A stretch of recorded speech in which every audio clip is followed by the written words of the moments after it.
Hello everybody, it's me, your good friend Sparky, and welcome back to Day 3 of Pikmin on the Wii version of the game.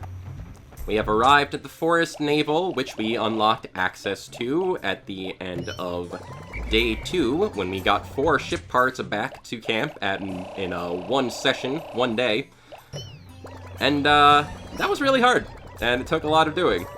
But I'd go as far to saying that Day 3 is gonna be no better, because we need to lay claim to 5 different ship parts in order to make our goal of 10 days.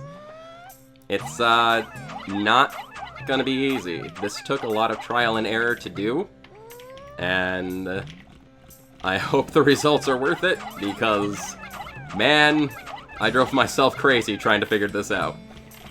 The Forest Navel, all in all, it does not make things simple for you. This area is much larger than the Forest of Hope, and it's got a lot of layers and a lot of shortcuts that need opening up and gates that need knocking down, and a lot of things you need to blow up with bomb rocks and bridges to build, and there are a lot of different paths that can be opened up back to camp. But in order to really make good time and get things done in as few days as possible, you really need to be very selective in what parts you're opening up. If you're not, you're just gonna waste a bunch of time blowing open bomb rock walls that you don't necessarily need to, and it's just... it takes a lot of doing, and it takes a lot of figuring out. It's not a simple process. Not to mention, you gotta deal with a lot of new kinds of enemies here, and if you're not careful dealing with them, especially the Wollywogs here, they can take out a lot of Pikmin with their jump attacks. And they can attack you after they're dead, which is, you know, fantastic. And that's not a unique thing to the Wollywogs either. Certain enemies can also perform actions after their HP has been depleted. Or in certain circumstances, they can be completely invincible while they're eating a Pikmin, like the Sheargrubs and Shearwigs. So, you know, that's annoying. And look! It's the Potato Bug! I will always refer to this guy as the Potato Bug, even if he is officially, technically, called a Bread Bug. He will always be a Potato Bug to me, because he looks like a little potato wandering around. And he's even got his own theme song that isn't totally made up by me and my sister. It goes a little like... It goes a little like this. It goes... dun dun dun dun da da dun. It's the Potato Bug. Da da da da. And you just repeat that forever. That's just how the song goes. It's official. You better remember it too. It's gonna be on the test later. Oh dear. But yeah, the Forest Navel is not shy about introducing all kinds of new enemies to you, like the Wollywogs and the fiery blowhogs. And a lot of fire jets around that you've got to watch out for. Thankfully, red Pikmin, their specialty, aside from having higher attack power than other Pikmin, is that they are immune to fire, and it comes in very handy in this area. Even though it doesn't really come into play very often, in other areas? In, like, any other area, really? And then there's this guy. He's the Puffstool. You're supposed to trip him and then just go nuts and attack him with a million Pikmin while he's flipped upside down. And he can turn your Pikmin into Mushroom Pikmin, which will then attack you, which is great. And here's another example of an enemy attacking after their HP has reached 0. And... oh, I found the Omega Stabilizer! I absolutely must have this piece of my battered ship if it is ever to fly straight again. It has steered me through countless deep space storms. That and it looks rather cool. The Puffstool is another enemy that is very susceptible?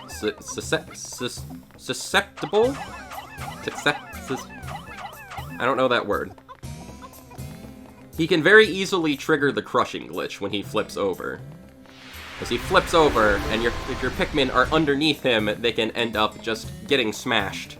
And you won't be able to do anything about it, because they'll get pushed through the floor, and you'll never be able to recover them, and they just die. I don't really know if that is an intentional feature of the game. I kind of doubt it. It feels like the sort of thing that is like a programming bug or like interaction bug that wasn't really meant to happen, but maybe they kept it in and just pointed at it as, oh, if something falls on your Pikmin, it crushes them to death. But it doesn't trigger the little ghost animation that indicates when a Pikmin has been blown up or munched on. It doesn't trigger the little death sound either. So, it's a bug, it's a glitch, and it unfortunately comes into play more often as the game goes on and enemies get bigger. So it's kind of annoying. It's kind of annoying, honestly. And hey, it's the space float! This float is an absolute necessity for any pilot who lacks skill at swimming in space. Didn't really help you when you were crash landing, Olimar, but you know. We're just gonna leave the space float there, because it's safe at camp. We don't really have to deal with it at all. We can just grab it whenever we want to. Because a very important note is that if you recover a part and you start carrying it back to camp, it will stay there. It will not go away or go back to where it was on the next day. The space float was inside the bread bug. I mean, potato bug. Oh god. Focus in there. The space float was... Sorry. Well, I'm all flustered now.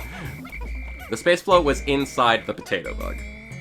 And we needed to drag him back to camp in order to acquire the space float and get it out of him. And now it's just safely at camp, and we don't really need to worry about it at all. So, that's helpful. And we need to send these red Pikmin to work, build in that stick there so they can get to that other ship part, while we unlock the third type of Pikmin from the blue onion. If you couldn't guess, it's gonna be blue Pikmin. I know that's kind of shocking, but, you know, it is what it is.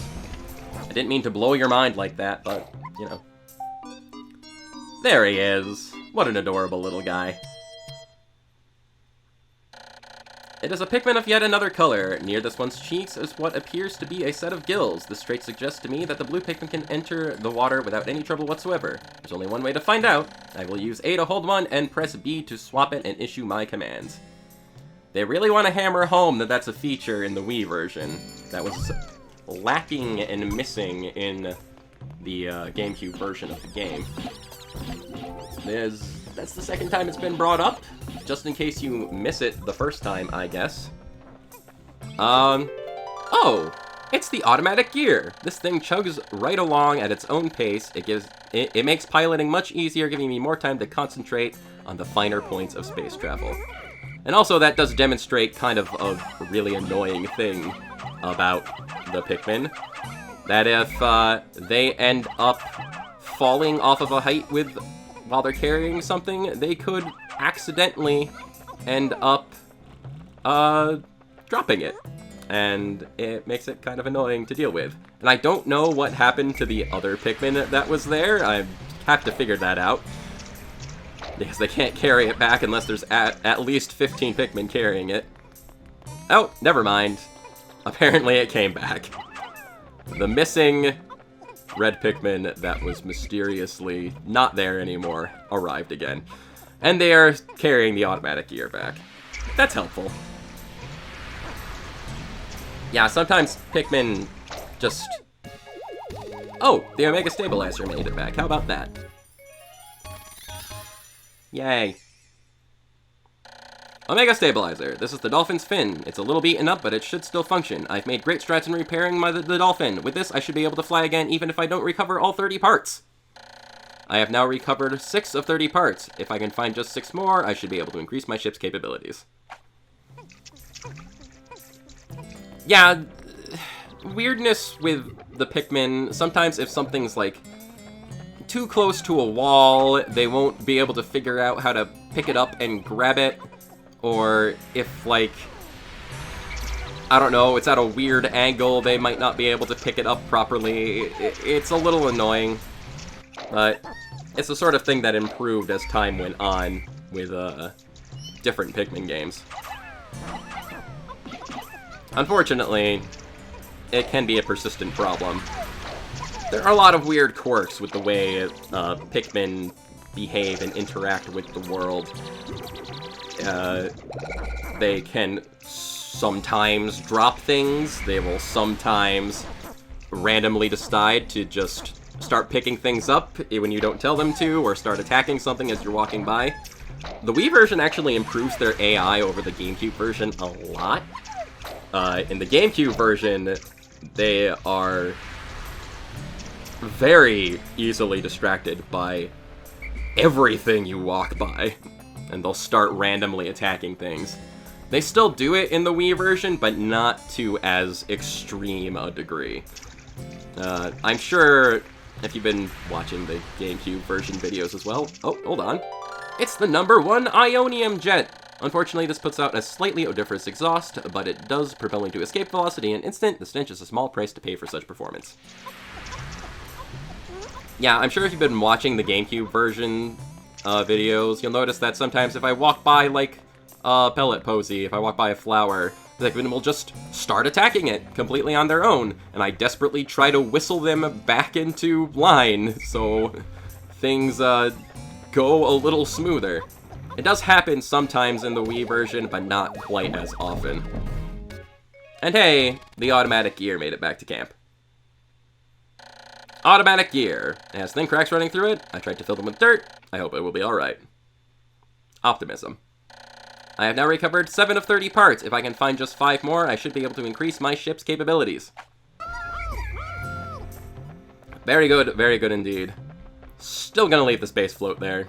Just for now. See right there, if you're walking by the grass or a different spot where the nectar can come out, Pikmin will always try and stop and pick the grass, like, regardless of what you're trying to do. It can be a little obnoxious, but again, that sort of thing is much more under control in the Wii version, because I think it pretty much carries over... Oh, wait, hold on a second, it's the gravity jumper! By manipulating the forces of gravity, this key component gives me the final boost I need to make the jump to super light speed. Good thing I found it. But yeah, I'm pretty sure the Wii version of Pikmin carries over a lot of, like, artificial intelligence and features of the Pikmin 2 on GameCube. Like, the ability to quick swap between Pikmin. At least I'm almost positive that was in Pikmin 2. I could be wrong, because I forgot it was not in the GameCube version of Pikmin 1. But a lot of improvements that were made to, like, the behavior of Pikmin and control functions and stuff that were introduced in Pikmin 2 made it into the Wii version of Pikmin 1. And, it's rather handy. It's rather handy indeed. It makes things go a lot smoother in general. That and other improvements and changes to how bomb rocks work, and just... Oh, look! The Ionium Jet made it back. How about that? #1 Ionium Jet. If this is damaged, I'll be in dire straits. I will have to run a systems check as soon as I can. I have now recovered 8 of 30 parts. If I can find just 4 more, I should be able to increase my ship's capabilities. Yeah, and just, like, general improvements like that. It seems small at first, but, like, the improvements with the controls, where you have the greater reach and the pointer, and there's just a lot to the Wii version of Pikmin 1 that makes it much preferable to play over the GameCube version to me. I will always love the GameCube version, but going back to that game after a really long time of not playing it and just being completely stumped and duped by how different the controls and things were, and how wildly erratic the Pikmin could be, it really threw me off for a while. It took a lot of practice to get used to it again. And here we have an example of using bomb rocks on enemies, which I don't think we saw in the previous episode. You can use bomb rocks against enemies in one of two ways. You can either... Oh, hold on a second. We got another item that came back. It's the gravity jumper. This anti-gravity device allows the dolphin to swim gracefully through the sea of stars like a dolphin. I have now recovered 9 of 30 parts. If I can find just 3 more, I should be able to increase my ship's capabilities. Yep. You can either, have Pikmin throw bomb rocks at enemies, or alternatively, you can have enemies eat Pikmin holding bomb rocks. And, that seems cruel, but unfortunately sometimes that's just the faster way to get things done. And this is just me checking my map to make sure all of my Pikmin are in place, because of how big the Forest Navel is, it can make it really easy for Pikmin to, like, get hung up on something and get lost. Like, around little corners and stuff. It's not terribly convenient. It can be a little annoying, so you really have to check your map very frequently. And the end of day countdown has started. And we can use these last seconds of the day to bring the space float back to the dolphin. And there we have it. That's 5 parts brought back in one day. Something we actually technically did not manage in the GameCube version. The space float. An excellent swimmer like me has no need for something like this, but my motto is always be prepared. Really, it's just for emergencies. I have now recovered 10 of 30 parts. If I can find just 2 more, I should be able to increase my ship's capabilities. Yeah, over on the GameCube version, we managed to get the space float and gravity jumper back to camp, but we did not actually collect them. So, they just have to be recovered on a different day. But as the countdown ends, that is the end of day 3 on the Wii version. It did, in fact, technically go much smoother than the GameCube day 3. We also managed to knock down a gate that we didn't manage to get to on day 3 in the GameCube version too. It just is a testament to how, even though the differences may seem minor, the enhanced controls and things like that, they really do help things go much smoother. 3 days since impact. I now add yellow Pikmin to my list of discoveries. These creatures can wield bomb rocks, so perhaps I can use them to blast down rock balls and open up new regions. Red and yellow Pikmin, as well as bomb rock carriers, break into squads with dismiss with C. If I grab one for a moment by holding A, I can swap Pikmin by pressing B. Again, hammering in that new feature. A very, very helpful feature. And here are the results for today's adventures. We sprouted 32 Pikmin, we lost 12 in battle, and we left none behind at sunset. We only managed to get a few blue Pikmin, but we only really needed a few. Still, that was very successful. We are 10 parts in, and we have 20 parts remaining, and it's only day 3. Anyway, that's gonna wrap it up for right now. Thank you very much for watching. This is your good friend Sparky signing off for now. I'll catch you later.